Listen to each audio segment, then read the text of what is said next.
So, up to this point in the previous sections, we've talked about modules and thinking about modules as resources that detect conditions, and we've talked about how the various practical considerations place constraints on what modules are. But now let's think about another problem that's going to be specific to a learning system, but once again results from the need to conserve resources. The problem is that a learning system will need to detect conditions within input states at different points in time, but have those condition detections active simultaneously in the same resources. Now, why is this? Well, think about this simple sequence of arrays, detecting conditions on steadily increasing levels of complexity. The system has to detect conditions at the group of objects level of complexity, say discriminating between a man riding a horse, a man leading a horse, and a man putting a shoe on the horse, to use the earlier example. These complex conditions are made up of conditions detected within multiple different objects at the visual objects level of complexity. And these object level conditions have to be combined to make up the group of objects conditions. To give another example, to detect conditions within a visual scene in which a cat is watching a bird in a tree, separate conditions within cat, bird, and tree need to be detected first, and then combined to detect conditions at the group level. But how can you avoid confusion between all the simultaneously active conditions at the object's level? Especially since there may be some overlap in the conditions detected in different objects because of some similarities between the different objects. For example, perhaps this module detects conditions within 2 different objects, and this module even within 3 different objects. So the active condition detections are all mixed up. So how do you avoid detecting conditions at the object level as if you were looking at a cat with wings or a bird with leaves? Remember, a system that doesn't have to learn has a reference memory.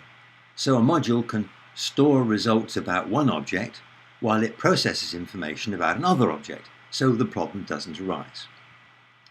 For a learning system, there are only 2 approaches to avoiding this type of confusion. One is to process different objects in completely separate resources, and that's going to be very resource intensive. Perhaps this learning system could add a reference memory and all the resource cost of managing that memory. But the other approach is to somehow separate the condition detections in time using the same resources. To see how a system could address this problem, let's go down to the level of the most detailed information processing devices.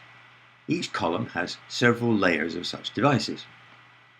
If you look on a larger scale at one column and focus attention on one device, let's suppose that, like a neuron, this device indicates detection of a condition by generating a stream of output spikes. This stream can vary in frequency depending perhaps on the degree to which the condition is present. Now, suppose the system has received 3 input states. They've been processed through the earlier levels, and this neuron needs to indicate condition detections within all 3 inputs, the red, the blue, and the green, at different points in time. So its outputs might look like this, and I've colored the spikes according to the different input states. But really, all the spikes are identical, and spikes indicating condition detections within the different objects are all intermingled. So this is the problem. What's the solution? Well, suppose that the processing capability of the neuron, for this example, is divided up into periods.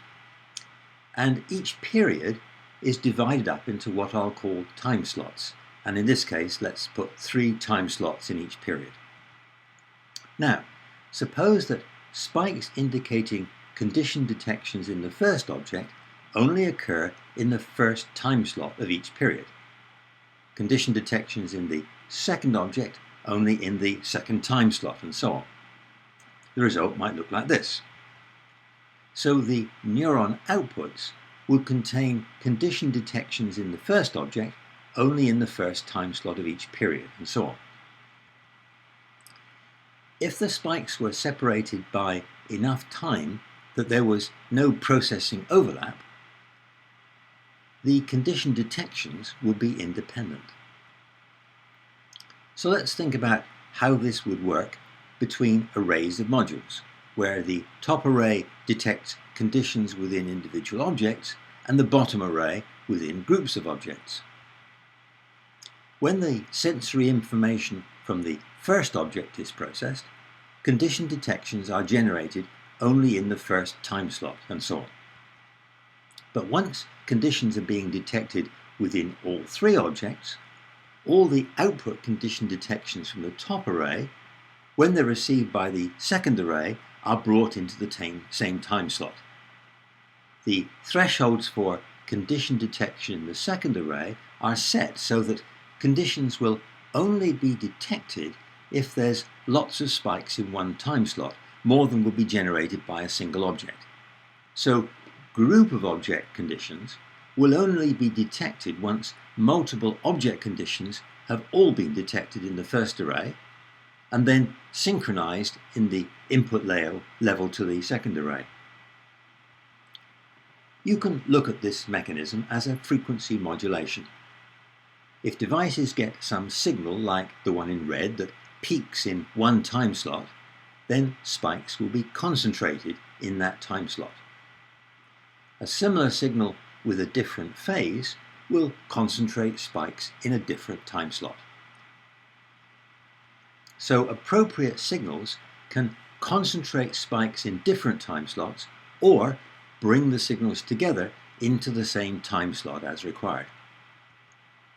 So we've added, in a sense, another property of modules, that they'll need to be able to use a frequency modulation mechanism to share their processing capabilities at the same time across multiple different sources of information. So, in summary of this section, we've demonstrated that the physical resources of a complex learning system will have to be organized into modules, and we've identified a number of properties of these modules. And recall that all this is driven by the handful of practical considerations like resource economy and the need to modify the system.